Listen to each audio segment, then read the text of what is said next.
त्रिपुरा की। दरअसल त्रिपुरा का चाय से जुड़ा व्यवसाय इस वक्त विकास की राह देख रहा है। पीढ़ी दर पीढ़ी इस व्यवसाय से जुड़े तमाम लोग अब बदलाव चाहते हैं। न्यूज नेशन संवाददाता धीरेन्द्र पुंजीर त्रिपुरा के एक ऐसे ही चाय बागान में पहुंचे और वहां पर काम करने वाले तमाम लोगों से उन्होंने खास बातचीत की। रांची से यावल कुली दे देलाई कलम चूरी, रांची से यावल कुली दे देलाई कलम चूरी, घूमू रे कलम काटे गयो हे चारा बाड़ी, धीरे धीरे रासे तबे घूमू रे कलम काटे गो चारा बाड़ी। आसमान का दरवाजा खुलकर धूप ने जैसे ही हरी पत्तियों पर थपकती, गीत गाती महिलाओं ने नन्हे बच्चे की तरह उन्हें हथेली में थाम लिया। त्रिपुरा की चाय बागान से निकली चाय पत्ती की खुशबू आज न सिर्फ हिंदुस्तान में बल्कि दुनिया में अपनी छाप छोड़ रही है।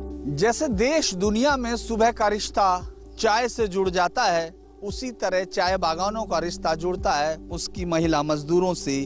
जब भी आप किसी चाय बागान के बारे में सोचते हैं तो पत्तियां तोड़ती हुई उन महिलाओं को जरूर याद करते हैं जो वो पत्तियां तोड़कर जिससे बनी हुई चाय आप तक पहुंचती है।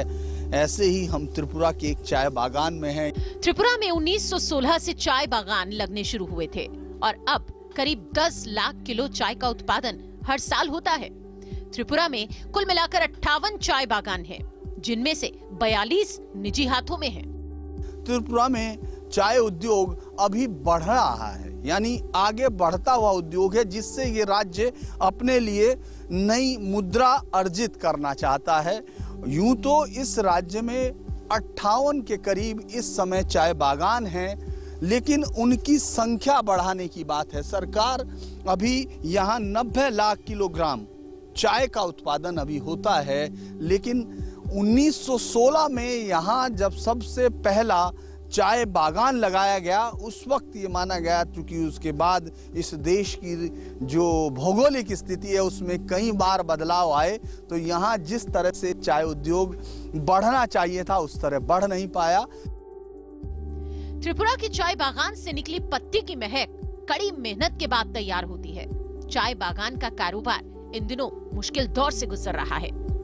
चाय बागान में पहले 1980 तक या 90 तक ये रशिया का मार्केट था, तो चाय बागान मालिक को कल बागान में आना ही नहीं पड़ता था, ऐसे ही सोना बरसता था। अच्छा, 90 तक, हाँ। तो वो रशिया ले लेता था और ऑर्थोडॉक्स चाय बनती थी, जिसको रोलिंग करके जो पत्ती वाली चाय बनती थी। उसके बाद जब सोवियत संघ टूटा तो इंडिया का मार्केट क्रैश कर गया। और उसके बाद फिर सीटीसी चाय बनती थी अभी जो, और लेकिन अपने देश का जो कंजम्पशन है और जो एक्सपोर्ट होती है उसके हिसाब से ओवर प्रोडक्शन है, कई साल से प्रोडक्शन ज़्यादा है। बोल के प्राइसेस आप समझ लीजिए जिस बागान को जो मिलना चाहिए उसका हाफ प्राइस मिलता है।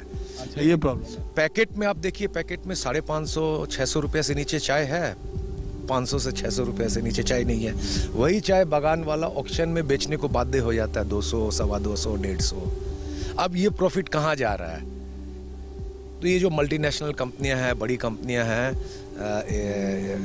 इनका बहुत ज़्यादा मार्केट है, सब जगह है, ऑल ओवर रीच है इंडिया में। तो ये पैसा, मैं वही पूछता हूँ कि ये पैसा इधर जा रहा है किसान को, या जैसे मैं बोलता हूँ कि मैं अपने आप को एक फार्मर बोल रहा हूँ, तो फार्मर को पैसा नहीं मिल रहा है। इस समय असम, पश्चिम बंगाल, तमिलनाडु और केरल के बाद त्रिपुरा चाय उत्पादन में 5वें नंबर पर है। यहाँ की चाय ईरान, रूस और अमेरिका तक जाती है। वक्त बदला तो चाय बागान की खेती में भी बदलाव आया। किसी भी टी स्टेट की शुरुआत के लिए जो पौधे चाहिए, जो फिर टी स्टेट कंटिन्यू चले, उसके लिए भी पौधे चाहिए। तो ये वो टी स्टेट की जो नर्सरी है वो ये है। इसको सीड से पैदा किया गया है।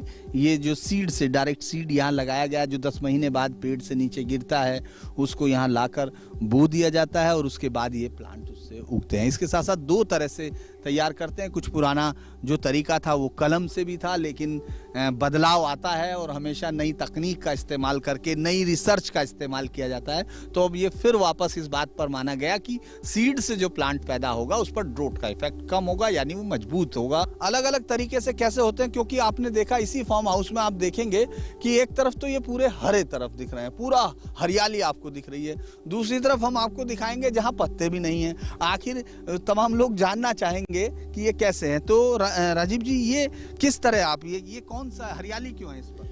इसमें इतनी हरियाली नहीं है, ये मेंटेनेंस लीफ है। अच्छा। हरियाली आएगी, ये देखिए जो आ रही है, आप इसको क्लोजअप लीजिए, ये देखिए पत्ती। जब ये पत्ती इस साइज पे आ जाएगी तब इसकी प्लकिंग स्टार्ट हो जाएगी। ये 15 दिन में आ जाएगी। बारिश का इंतजार हो रहा है और इरिगेशन का इंतजार हो रहा है। अच्छा, तो यही पत्ती, ये पत्ती बड़ी हो जाएगी इतनी, उसके बाद इसको तोड़ेंगे। तो यही वो पत्तियां हैं जो जिसकी चाय बनेगी, चाय बनेगी। हाँ जी। किस तरह का बीज होता है, किस तरह का फूल होता है? ये फूल है, ये देखिए, ये फूल आपको दिख रहा है। 10 महीना लगेगा ये। अच्छा, 10 महीना लगेगा। 10 महीने में इसका सीड आ जाएगा। 10 महीने। तो आप लोग जो मजाक में बोलते हैं कि इसका आदमी के साथ आदमी का बच्चा 9 महीने में होता है, ये चाय का बच्चा 10 महीने में होता है। और उम्र उतनी होती है पेड़ तो ये 100 साल 150 साल भी रह जाता है।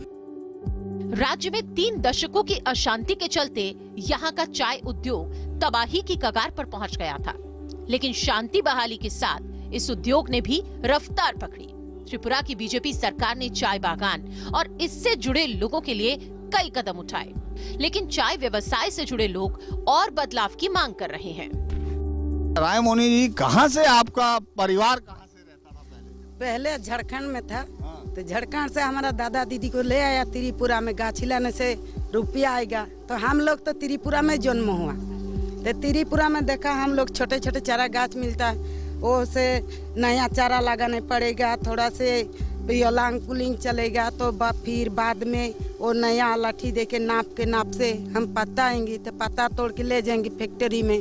फैक्ट्री में लेने से फैक्ट्री में काम होगा, चाय पत्ता बेच के हम चाय बागाने काम करके हम लोग बस खाते हैं। हमारा लड़का बच्चा जय त्रिपुरा में चाय बागान में जन्मो साल। चाय बागान? हाँ, मेरा कॉलेज खत्म हो गया, अब यहीं पे काम करने आ रहा हूँ। अच्छा, यही काम कर रहे हैं? चाय इंडस्ट्री को लेके? पापा का है तो क्यों नहीं करूँगा। पहले बाबा, फिर पापा, फिर है, ये चलता रहेगा। और कुछ नहीं सोचा, बस ये है। यही है। तो ये पसंद है? पसंद है, क्यों पसंद नहीं होगा, इतना सुंदर एरिया है। सुंदर एरिया है, लेकिन इसमें समस्याएं बहुत हैं। मेहनत भी बहुत है, करना पड़ेगा। चलिए, ये देखिए नई पीढ़ी भी आ रही है, तो इसका मतलब भविष्य तो उज्जवल है। बड़े